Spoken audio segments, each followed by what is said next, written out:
Chapter 1, I Dream of Jeannie. When I first met Jeannie, I was in the 8th grade, and she was the new girl who had just moved to our school. It was the first day for her, but the middle of the school year for the rest of us. Our homeroom teacher Ms. Payne checked her office slip, wrote her name in her attendance book, and asked her if she would like to introduce herself, while standing in front of the entire class. As a new student, I would have been horrified. I mean, it would have been a struggle for me just to remember my name. Ms. Payne had a real knack for putting students on the spot. My name is Mark Winters, and I got in so much trouble sitting next to my two friends, Kevin and Carlos, that Ms. Payne, our homeroom teacher, moved me to the other side of the room. Jeannie seemed very comfortable, however, and introduced herself with a poker face that hid any underlying fear. Plus, she spoke in an organized manner that almost sounded like a speech she had rehearsed. Jeannie started by telling us where she was from, the name of her old school, how badly she missed her friends, and how happy she was for the opportunity to make some new ones, and finally the reason she moved here.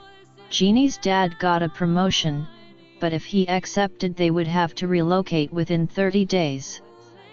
Her father did not have a choice about the timing, otherwise her parents would have waited until the end of the school year instead.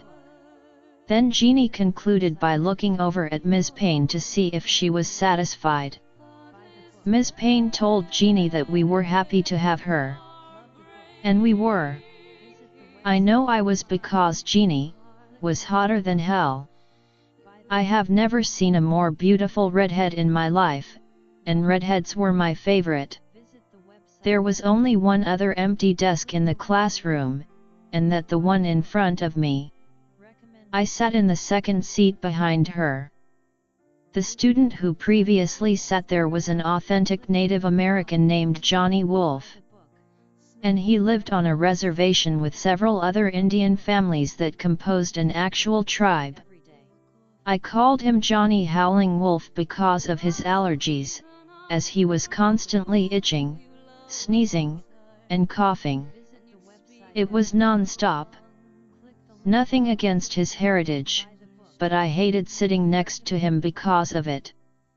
One day it got so bad, I waited after class to complain to the teacher. Ms. Payne, I want to be moved back to my old seat. No, I'm not going to do that, she said. I don't care where you move me then, just anywhere away from Johnny, I said. Forget it, Ms. Payne said dismissively. You can move Carlos or Kevin next to Johnny instead, I offered. Thank you for telling me what I can do, she replied. Truth be told, I don't even want to breathe the same air with Johnny, let alone sit next to him. Johnny sounds sick and I don't want to catch whatever it is that he has. You're exaggerating. Besides, it only sounds like Johnny has a case of hay fever, Ms. Payne replied offhandedly. How did she know? Was she a teacher or a doctor? I never heard of someone who sounded like they were coughing up a lung because of hay fever. Hell, my grandfather had bronchitis and he didn't sound that bad. Mark stewed silently. Ms. Payne, how do you know that whatever Johnny has isn't contagious? Then I assume we'd all been coughing, she said. Another month passed, and Ms. Payne gave each student in the first row a stack of tests. Each student would take one and pass the remaining tests back. Of course, I was sitting behind Johnny, and suddenly as he turned, I guess he suddenly had one of his sneezing fits and coughed right in my face. He didn't even try to cover his mouth with the tests in his hands. I was so disgusted that in a fit of rage, I lost it. Cover that filthy hole, savage. Miss Payne had her back turned so she hadn't why I reacted the way I did. Mark Winters, I am appalled. You apologize to Johnny this instant, Miss Payne demanded. I got up and told her that I had to go to the bathroom to wash my face first because Johnny hadn't covered his before he decided to puke on mine. After class, I stayed behind again. Mrs. Payne, I want to be moved, and if you had moved me like I asked you to in the first place, this whole nasty incident could have been avoided. Johnny's condition sounds like it's getting worse. I think he needs some modern medicine and not whatever they're giving him out there on that reservation, because whatever it is, it's not working. What are you going on about? Ms. Payne said, annoyed. I'm talking about you blatantly overlooking your duties as a teacher, by ignoring one of your students' serious health conditions, I replied. My duties, Ms. Payne repeated.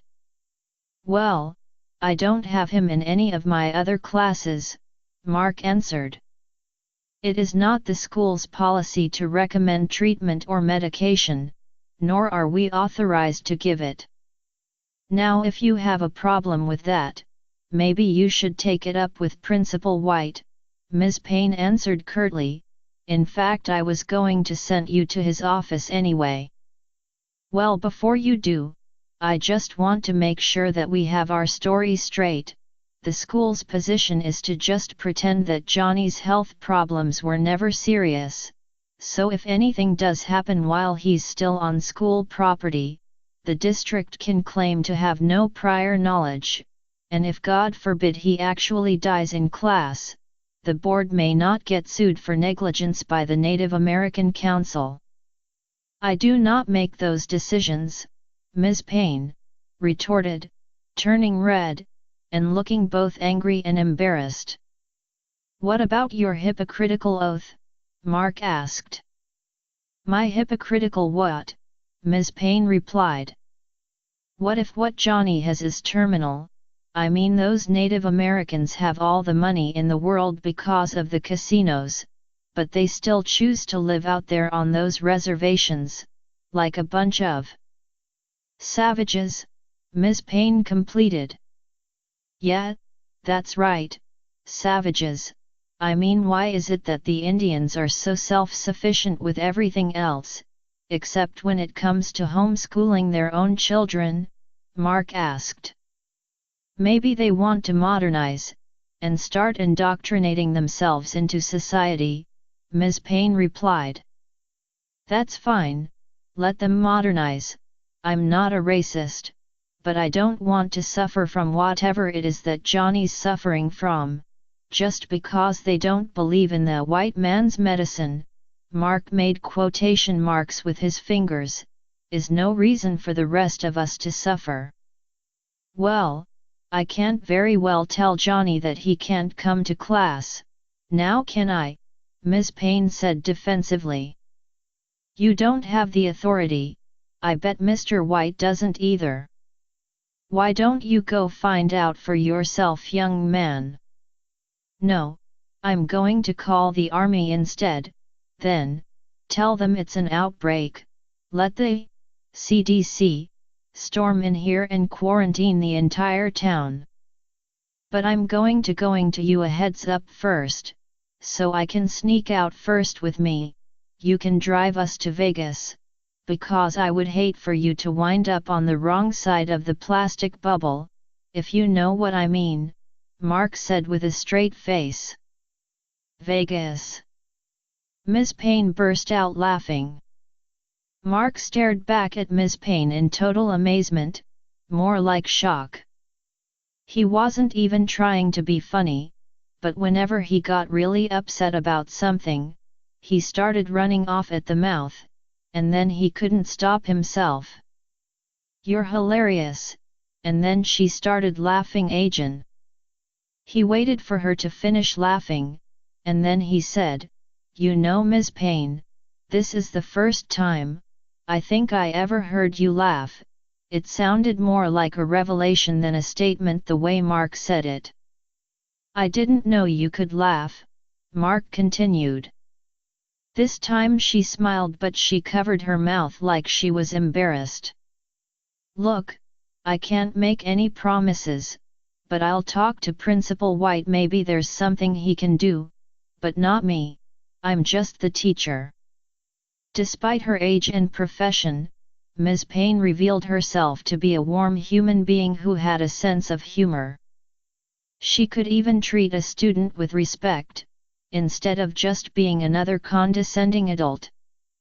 Mark suddenly realized, maybe Ms. Payne was just another person stuck in the same horrible situation that he was in.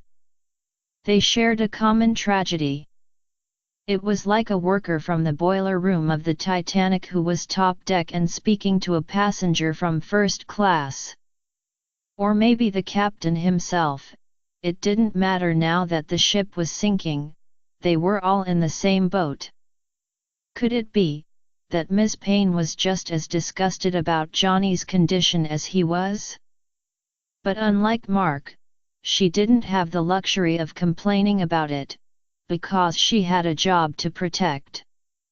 You hate Johnny being in your class, as much as I do, Mark said out loud. Another revelation. Ms. Payne looked up at him again, but this time she was startled. She studied Mark and he saw a look of panic on her face. What?